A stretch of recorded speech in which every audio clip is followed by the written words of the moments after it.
Bonjour, je suis Cécile d'Investir et Réussir sa vie, bienvenue dans cette nouvelle vidéo et aujourd'hui je suis accueillie pour une fois dans les locaux de YouBlim. Donc Samuel Bourri, bonjour. On va parler de technologies innovantes et notamment de marketing avec des applications concrètes. Et j'ai adoré en fait cette application, donc je voulais vous la faire découvrir. De quoi il s'agit exactement? De quoi il s'agit? En fait, c'est une technologie qui permet de lier le monde physique au monde digital, donc grâce à un tout petit logo. Vous voyez par exemple un petit logo qui s'appelle un blim, et grâce à ce blim et mon téléphone, je vais pouvoir faire un lien entre l'objet et puis son internet. On développe vraiment l'internet des objets, donc là en l'occurrence on avait fait ça pour la COP21. On lance l'application YouBlim, on passe son smartphone devant. Bonjour et merci d'avoir ouvert l'application. Je me présente, je suis le Biscuit Connecté. Excellent. L'appareil qui se met à raconter l'histoire autour du produit. Ce qui est génial, c'est que ça se déclenche automatiquement en plus. Oui, c'est la grande force de notre technologie. C'est une technologie qui utilise des algorithmes à base de cercles, et donc on le détecte n'importe où dans l'espace, et on fait de la réalité augmentée. Donc on affiche des informations virtuelles. Contrairement à des technologies comme le code barre ou le QR code qui restent quand même très figés, il faut scanner de près. Bien positionné, pas bouger parce que sinon on n'arrive pas à scanner. Voilà. Là on peut scanner en bougeant, en n'étant pas forcément en face, c'est ça? C'est la seule technologie qui se scanne facilement, mobilité de loin, même sur des lunettes qui ont des capteurs basse résolution. Les Google Glass scannent les blims très facilement dans les usines, notamment avec nos clients comme Air Liquide ou Total qui l'utilisent pour afficher des informations de pression de température dans les tuyaux. Ah oui, ok. Ça permet aux opérateurs. En fait, on peut utiliser aussi bien là on est sur un packaging, donc on peut imaginer qu'un client va avoir ça entre les mains et puis il va vouloir en savoir plus sur le biscuit en question, c'est ça? Oui, alors là, est-ce qu'il y a des allergies, des allergènes dans la composition du produit qui sont néfastes, ou bien est-ce que je n'ai pas des idées recettes pour utiliser ce produit-là c'est-à-dire qu'il n'y a pas de limite à ce qu'on peut mettre comme contenu. Après, derrière, on met ce qu'on veut, quoi. On met ce qu'on veut. Comme justement, on utilise nos propres standards d'échange avec nos plateformes, eh bien on peut y mettre des applications qu'on veut. On peut déclencher un son, on peut déclencher un paiement, on peut déclencher n'importe quoi. Des choses qui sont très très liées à des applications non définies actuellement dans la norme QR code, justement. Chaque objet, enfin ça c'est ce qu'on est en train de construire, chaque objet a son internet, nous on le construit et les personnes vont pouvoir accéder à sa petite bulle, là, son petit bouton. Moi, je vais peut-être en savoir plus en tant que consommateur, mais par exemple, sur votre chaudière, votre carnet d'entretien, vous y avez accès, mais votre plombier qui vient faire la maintenance veut peut-être accéder à un bouton pour enregistrer des informations professionnelles dans ce blim.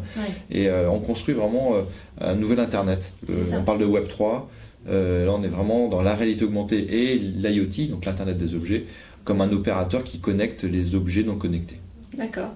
Donc en fait, ça s'applique aussi bien à l'industrie. On en parle là pour avoir, par exemple, un ouvrier, il veut avoir accès à, je sais pas moi, à l'entretien d'un produit, là, qu'il a l'historique, par exemple, il peut, peu importe ce qu'il y a derrière, quoi. Mais ça s'applique à l'industrie, ça s'applique pour les consommateurs en marketing pour pouvoir donner accès à des infos sur le produit ou à des coupons de réduction ou peu importe. Alors là on a vraiment un marché qui s'ouvre à nous, c'est tout ce qui est produit, les biens d'équipement, les produits techniques. Puisqu'en fait il y a des vraies complexités par rapport au consommateur qui doit installer, dépanner, avoir une notice, le terme notice est important, et puis des marques qui se font distribuer et ne connaissent plus l'utilisateur final.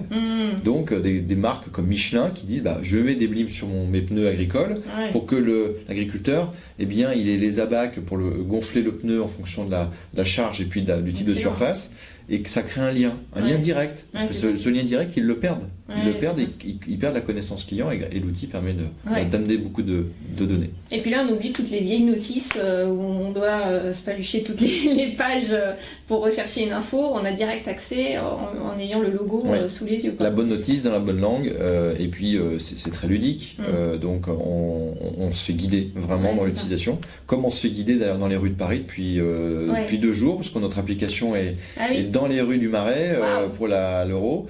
Et on peut visiter en réalité augmentée tout un tas de choses en découvrant des anecdotes sur des lieux qui ne sont pas connus. Génial. Alors ce qui est bien aussi, c'est que ça fait c'est un logo donc, qui est personnalisable. Ça veut dire que on peut développer son image de marque avec ce logo. On met ce qu'on veut en fait comme image, comme derrière. C'est vraiment c'est votre logo intelligent. Donc on parle de smart logo. Ça devient vraiment le point d'entrée de votre transformation digitale. Ça part de la communication, effectivement, ma carte de visite. Là, on scanne, on a la photo et les boutons, les réseaux sociaux, la plaquette commerciale, mais on peut directement donner accès, pourquoi pas, à des informations dans votre bâtiment, guider les gens.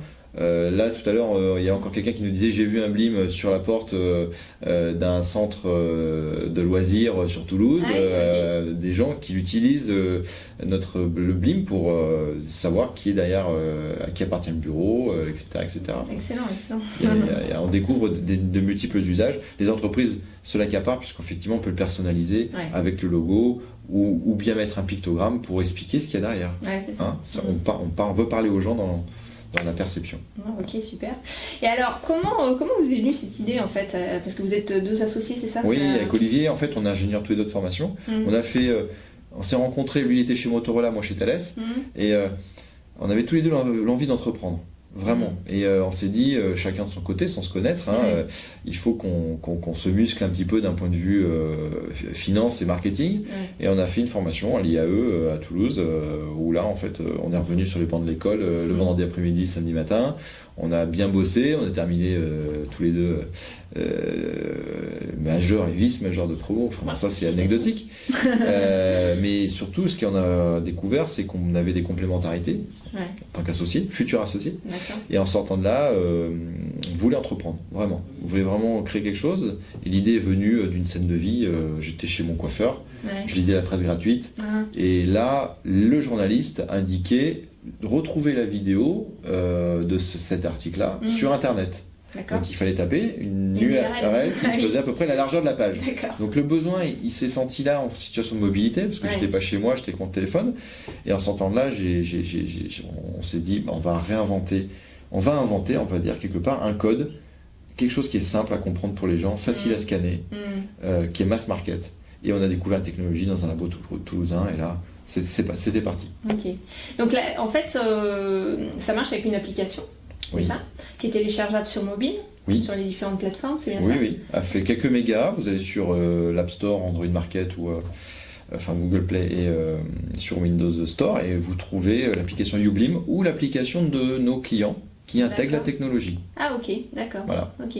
Et donc l'application, elle est gratuite sur le c'est gratuit pour l'utilisateur. Voilà, pour l'utilisateur. Celui qui crée, par contre, il paye un abonnement, c'est ça?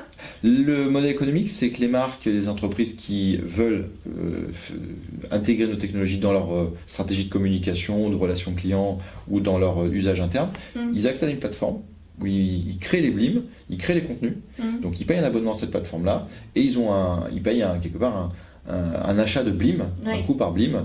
C'est sûr que sur des grandes volumétries, par exemple pour les fabricants de produits, on est à quelques centimes le blim, donc ça devient $1 par rapport à la valeur ajoutée que ça apporte en bénéficiant de toutes les fonctionnalités. Et donc on est même moins cher que des solutions qui utilisent la RFID ou même le QR code qui est gratuit, mais la solution elle-même n'est pas gratuite. Nous on la propose à des coûts qui sont encore plus faible, puisqu'en fait on agrège énormément d'usages au sein d'une même plateforme. Aujourd'hui, vous êtes seul à faire ça? On est quasiment seul en Europe. On a quelques substituts comme le QR code, le RFID, mais sur ce positionnement vraiment Internet des objets global, on est les seuls. On a un concurrent américain qui est un géant de la PLM et du logiciel d'entreprise, qui vient de faire l'acquisition d'un labo qui faisait de la réalité augmentée et qui est en train de proposer quelque chose d'assez similaire à ce qu'on propose, bien sûr avec la lourdeur d'un grand groupe. Donc on a cette agilité-là, cette avance avec le BIM, et puis surtout on va être un des leaders européens dans les années qui viennent. Voilà, vous êtes bien parti. En plus vous êtes à Toulouse, donc... Ok, super. Si tu avais un conseil à partager avec quelqu'un qui a cette petite fibre en lui de créer son entreprise, qui a une idée comme ça, qui a... technologique et qui a envie de se lancer, qu'est-ce que ce serait pour lui donner un petit grand conseil que je donne souvent à ceux qui veulent créer une start-up ou une entreprise, c'est c'est déjà d'avoir des convictions très profondes sur ce qu'on veut faire. Enfin, en tout cas, l'intention qu'on met dans la création de son entreprise est vachement importante. C'est le chemin se construit tous les jours. Et le chemin, vous le trouverez plus facilement si vous répondez à un vrai problème. Ça, c'est très très important. Donc, il faut trouver en fait un problème à solutionner et trouver la meilleure des solutions. Et souvent, on voit les startups qui fonctionnent vraiment répondre à un vrai problème et arrivent à en vivre, parce que quand même le nerf de la guerre, c'est de monétiser son service. Clairement. Donc aujourd'hui, vous avez créé ça en 2011, c'est ça? Oui. D'accord, donc ça fait quelques années déjà, à l'heure où on tourne cette vidéo, on est en 2016. Oui. Donc vous avez passé, on va dire, le cap des 2-3 premières années qui sont toujours un petit peu compliquées, mais c'est un chemin. C'est un chemin, on a 5 ans. Je dirais que le Youblim de 2011 ne ressemble pas du tout au Youblim qui est devenu maintenant.